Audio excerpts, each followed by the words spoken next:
February 19th, 1995, a boy was born in Sombor, Serbia. His name was Nikola Jokic. He grew up in a small two-bedroom apartment with his parents, two brothers, and his grandmother. As a teenager, Jokic developed a deep passion for horse racing and had his heart set on pursuing that. Jokic's older brothers simultaneously introduced the young buck to basketball. Jokic, however, seemed to have a minimal interest in basketball compared to his horses. Even still, he had the clarity of talent, forcing him to do the bare minimum of not quitting. By 17, Jokic had grown to a towering height of 6'9" and signed his first professional contract with the Serbian team Mega Vizura. In his first season, he didn't get much of a chance, but in his third season, at only 20 years old, Jokic had won the Adriatic League's Most Valuable Player, ABA League MVP, while averaging 15.4 points per game, 9.3 rebounds per game, and 3.5 assists per game.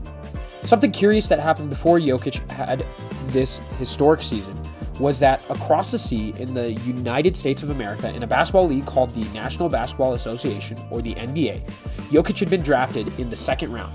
In fact, he was drafted during a Taco Bell commercial.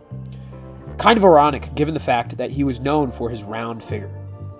Even though he was drafted, he had still chosen to take the developmental year within the ABA League. This turned out to be the biggest blessing for Nikola.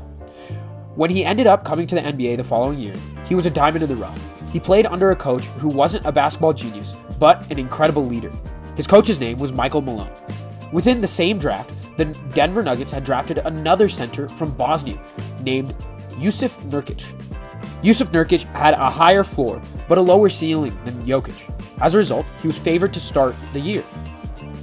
Jokic had gone even as far to talk to Michael Malone, saying it was made more sense to start Nurkic over himself. However, Malone saw that whenever Jokic was on the floor, the Nuggets were winning, and when Jokic was off of the floor, the Nuggets were losing. As a result, on the 26th game of the 2016 to 2017 season, Jokic became the starting center for the Denver Nuggets. His impact was immediate, to the point of him finishing third for Rookie of the Year voting. That year, he saw his first twinkle of potential in his box plus minus. Overall, per 100 possessions, Nikola Jokic was 3.9 points above average. Jokic was gearing up to be the greatest advanced stats player of his generation. The next year, Jokic had improved his box plus minus to 7.3, while averaging 16.7 points per game, 9.8 rebounds per game, and 4.9 assists per game. Defensively, he had huge problems. However, his offense was enough to cover his defensive liability. His third year was more of the same, averaging 18.5 points per game, 10.7 rebounds per game, and 6.1 assists per game. His box plus minus stayed around the same as his sophomore year. It was in his fourth year that they really saw the buzz of who Nikola Jokic was. It was his first year that he made the All-Star team and finished the year in the All-NBA first team. The most surprising piece was that he finished fourth in Most Valuable Player voting. His averages spoke for themselves: 20 points per game, 10.8 rebounds per game, and 7.3 assists per game. He was fulfilling the basic center role, but also giving you 7.3 assists per night. To put that into perspective, a great point guard like Stephen Curry averages 6.4 assists for his career. Jokic was in a category of his own, creating what we now call the point center. Perhaps the greatest statistics for Jokic in his fourth season was his box plus minus. He hit an astounding 9.1. More perspective on that, this statistic would have placed Jokic second all-time for the NBA pre-merger. Keep in mind, Jokic was only 23. The following season, Jokic elevated his game even further, averaging 19.9 points per game, 9.7 rebounds per game, and 7.0 assists per game, while leading the Denver Nuggets to the Western Conference Finals for the first time in over a decade. His playoff performances were legendary, including a historic Game 7 comeback against the Los Angeles Clippers, where he outplayed stars like Kawhi Leonard and Paul George. Though the Nuggets fell to the eventual champion, the Los Angeles Lakers, Jokic solidified himself as one of the league's elite players. The 2020 to 2021 season was a turning point for Jokic. He became the undisputed best center in the NBA. He played all 72 games in a COVID-shortened season, averaging 26.4 points per game, 10.8 rebounds per game, and 8.3 assists per game, while leading the league in player efficiency rating, or PER. His playmaking reached new heights, and his ability to dissect defenses with his passing became a nasty nightly spectacle. That year, he was awarded the NBA's Most Valuable Player, the MVP, becoming the first center to win the award since Shaquille O'Neal in 2000, and the lowest draft pick, 41st overall, to ever earn the honor. In the 2021 to 2022 season, Jokic somehow got even better, posting 27.1 points per game, 13.8 rebounds per game, and 7.9 assists per game. These numbers were unseen from a center since Wilt Chamberlain. Despite losing his second best player, Jamal Murray, to injury, Jokic carried an undermanned Nuggets to the playoffs, earning his second consecutive MVP. His advanced stats were otherworldly, including a plus 13.1 box plus minus, the highest in NBA history. The 2022 to 2023 season was Jokic's magnum opus. With Murray and Michael Porter healthy again, he shifted into a more controlled, efficient role, averaging 24.5 points per game, 11.8 rebounds per game, and 9.8 assists per game, nearly a triple-double for the season. He led the Nuggets to their first ever NBA championship, dominating the playoffs with historic performances, including a 30, 20, and 10 stat lines in the finals. Jokic was named the Finals MVP, cementing his legacy as one of the greatest big men ever. In 2023 to 2024, Jokic continued his dominance as the NBA's best player, averaging 26.4 points per game, 12.4 rebounds per game, and 9.0 assists per game, while leading the Nuggets to another deep playoff run. Though Denver fell short of a repeat, Jokic further solidified his case as the most skilled center in league history, bending scoring, rebounding, and playmaking at an unprecedented level. Season though, Shai Gilgeous-Alexander will win the MVP. Jokic has averaged a triple-double with 29.6 points per game, 12.7 rebounds per game, and 10.2 assists per game. Jokic has also improved his defensive numbers by being top 5 for steals this season, with 1.8 steals per game. It is important to note that he is the only big man in the top 5 to do this. Though the postseason has not completed yet, Jokic has delivered incredible performances against the Clippers as well as Game 1 versus the Thunder and the future MVP, SGA. Already, Jokic is averaging a triple-double in the playoffs. If he continues on this trajectory, he will become one of the greatest players of all time, or a GOAT. Properly contextualize Jokic's place in basketball history, we must first establish the statistical benchmarks that define top 5 all-time greatness. When examining the careers of Jordan, LeBron, Kareem, Magic, and Bird, we see several common threads: sustained MVP-level production, championship pedigree, and revolutionary impact on the game. By every one of these metrics, Jokic is not just meeting these standards, he's redefining them. That's an extraordinarily bold claim to make about a player with just one championship. Let's examine the full picture before making historical pronouncements. Absolutely. Let's begin with the regular season dominance. Through his first 9 seasons, ages 20 to 29, Jokic has accumulated 15,597 points, 27th all-time through age 29, 7,866 rebounds, 14th all-time through age 29, 5,169 assists, 32nd all-time through age 29, 949 steals, and 436 blocks. These raw totals alone place him in elite company, but they don't tell the full story of impact. Michael Jordan had 21,541 points through age 29, despite playing 3 fewer seasons due to his baseball hiatus. That scoring dominance is what separates the true greats. Excellent point, but basketball has evolved into a more balanced, team-oriented game. What makes Jokic special is how he impacts every facet of offense. His career averages of 21.8 points per game, 10.9 rebounds per game, and 7.2 assists per game have only been matched by Oscar Robertson in 1961 to 1962. And Jokic is doing it with far greater efficiency. Efficiency needs proper context. Steph Curry's career 62.6% true shooting as a guard is more impressive than Jokic's 64.3% as a center, who benefits from more high percentage shots near the rim. Fair observation. However, when we adjust for usage and role, Jokic's efficiency becomes even more remarkable. Among players with the usage rate over 25%, Jokic's career 64.3% true shooting ranks third all time, behind only Kevin Durant and Stephen Curry himself. Even more impressively, his 58.7% effective field goal percentage is the highest ever for a player, averaging at least 7 assists per game. LeBron James has maintained 58.8% true shooting over 21 seasons while playing primarily on the perimeter. That longevity of efficiency is unmatched. No argument about LeBron's sustained excellence, but let's examine peak performance.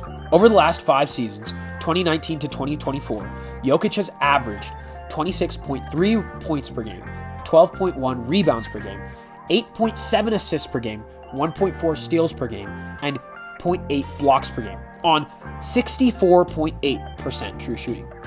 This 5-year stretch includes 3 MVP awards, 1 championship, 1 finals MVP, 5 times all NBA selections for first team, highest PER in NBA history over a 5-year span, 31.2, and highest BPM in NBA history over a 5-year span, 12.3. Michael Jordan's 5-year peak from 1988 to 1993 produced 9 US, 3 championships, 3 finals MVPs, 3 regular season MVPs, 7 scoring titles, 1 defensive player of the year, 5 all defensive first team selections, all while averaging 32 points, 6 rebounds, and 6 assists on 60.5% true shooting in a far more physical era. Jordan's two-way dominance is unquestioned, but statistically, Jokic's offensive impact is unprecedented. In his 2021 to 2022 season, he produced a PER of 32.8, the highest single-season mark in NBA history. That same season, his 13.7 BPM ranks second all-time, behind only his own 2023 to 2024 season, 13.8. These aren't just great numbers. They're redefining what we thought was possible from a basketball player.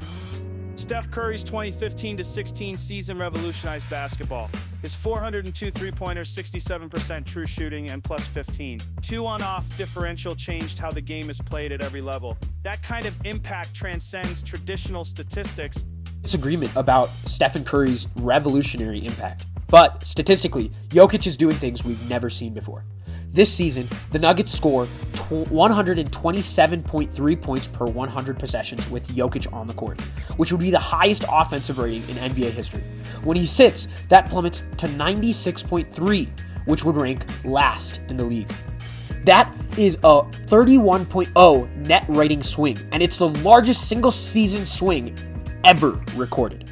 LeBron's 2009 Cavs had a plus 30, 0 swing, and he did it while carrying a roster where Mo Williams was the second best player to 66 wins.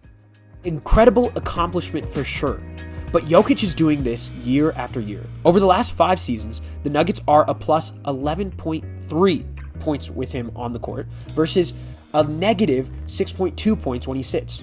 That's a 17.5 swing, the largest 5-year mark in NBA history. Statistics need championship validation. Jordan went 6-0 in the finals with 6 finals MVPs. That's the ultimate trump card. That brings us nicely to playoff performance. In 88 career playoff games, Jokic has averaged 27.5 points, 12.3 rebounds, and 7.7 assists, with 1.2 steals and 0.9 blocks on 58.5% true shooting. His 2023 championship run was historically efficient, with 30 points per game, 13.5 rebounds per game, and 9.5 assists per game, with 1.1 steals per game and 1 block per game, on 63% true shooting. Only Oscar Robertson in 1971 has matched those numbers in a title run. However, Oscar Robertson was far less efficient. Steph's 2017 playoffs, 28, 6-7 on 67% true shooting while going 16 mines. One that's peak playoff dominance. And no argument about Steph's greatness, but statistically, Jokic's 2023 playoff PER of 32.1 is the highest ever for a championship run. Not to mention his 14.2 playoff BPM that year is also a record for championship runs. LeBron's 2009 playoffs, 35-9-7 on 62% true shooting, and he did it without another All-Star on his team. That's an all-time great performance, but let's examine longevity markers. Jokic has played 745 games through age 29. In that same span, Jordan played 667 games, LeBron played 842 games, Bird played 690 games, and Magic played 874 games. His durability is exceptional, especially considering his physical style of play. But Jordan's age, 35 seasons, produced 3 more championships and 3 more finals MVPs. That's where legends separate themselves. Leads us nicely to future projections. If Jokic plays 7 more seasons at 80% of his current production, he would finish with 28,000 plus points, top 10 all time, 13,000 plus rebounds, top 10 all time, 9,000 plus assists, top 5 all time, and likely 5 MVPs and 3 plus championships. These projections would place him firmly in the top 5 conversation. Projections are just guesses. Steph actually achieved his accolades. He's 4 rings, 2 MVPs, the 3-point record, and changed basketball forever. Absolutely. But the trajectory does matter. At age 30, Jokic already has the highest career PER ever at 28.8, the highest career BPM ever at 10.5, and the most triple-doubles by a center at 108, and the only player with 15,000, 7,000, and 5,000 by the age of 30. These aren't just great numbers, they're unprecedented. LeBron at age 30 had 4 MVPs, 2 championships, and was about to lead the Cavs back from 3-1 down against the 73-win Warriors. That's legendary stuff. And I am not attacking LeBron's greatness, but statistically, Jokic is producing at a level we've never seen from a center. He is the only player in NBA history with multiple seasons of 25 plus points per game, 10 plus rebounds per game, and 8 plus assists per game. This season, he has averaged 30 points per game, 13 rebounds per game, and 10 assists per game. That is crazy. Statistics need proper context. Jordan won in an era where defenses could hand check and be far more physical. The game is softer now, which inflates offensive numbers. An important point. That's why era-adjusted metrics are crucial. When we normalize for pace and league-wide efficiency, Jokic's 2022 season translates to 34 points per game, 16 rebounds per game, and 10 assists per game in 1990s conditions. Similarly, Jordan's 1989 season in today's game would be approximately 38 points per game, 8 assists per game, and 7 rebounds per game. Both are spectacular. The point is, Jokic is dominating his era thoroughly as Jordan dominated his. Impact goes beyond numbers. Steph's gravity creates more open shots than any player in history. That's why the Warriors have been 15 points better per 100 possessions with him on the court for his entire career. Jokic's offensive orchestration is equally as transformative. The Nuggets' offensive rating improves by 17.5 points with him on the court over the last 5 years, the largest 5-year swing ever recorded. His ability to generate offense is statistically unmatched. Defense matters too. LeBron has made 6 all-defensive teams. Jokic has never been close to that level defensively. That's a fair critique, but Jokic's defensive impact is better than you probably think. This season, opponents shoot 5.2% worse within 6 feet when he's the primary defender. He ranks 85th percentile for defensive box plus minus among centers. His defensive rebound percentage of 29.5% is elite. He's not a rim protector, but he's an intelligent team defender who rarely makes mistakes. Jordan won DPOI while leading the league in scoring. That two-way dominance is what separates the true greats. I am telling you, I am not arguing against Jordan's greatness. However, offensively, Jokic is breaking new ground. He is the only center in history to lead the playoffs in total assists in 2023. His 38.5% assist percentage this season would be the highest ever for a player his size.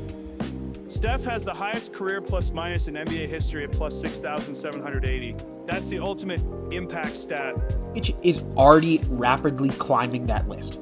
His plus 4,320 through age 29 already ranks top 20 all-time. At his current pace, he'll challenge Steph's record if he maintains this level for 5 more seasons. Longevity matters. LeBron is about to become the first player to 40,000 points. That kind of sustained excellence can't be ignored.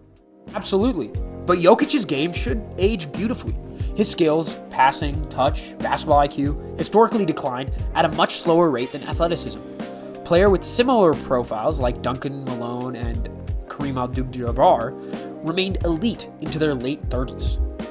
Ultimately, greatness is measured in championships. Jordan's 6-0 finals record is perfect. Until Jokic approaches that, he can't be in the conversation. Brings us nicely to championship equity. At age 30, Jordan had 3 championships, LeBron had 2, Magic had 3, and Bird had 2. Jokic's 1 title fits kind of closely into that progression. With Denver's core locked in and his prime years ahead, multiple championships are well within reach. Ultimately, when we synthesize all the evidence, the historic efficiency, unprecedented playmaking from a center, elite rebounding, sustained regular season dominance, and now championship validation, Jokic's statistical profile already places him on the trajectory to be a top 10 all-time great. With likely 5 to 7 prime years remaining, his ultimate position will be determined by championship accumulation, but the foundation is undeniably elite. Thank you.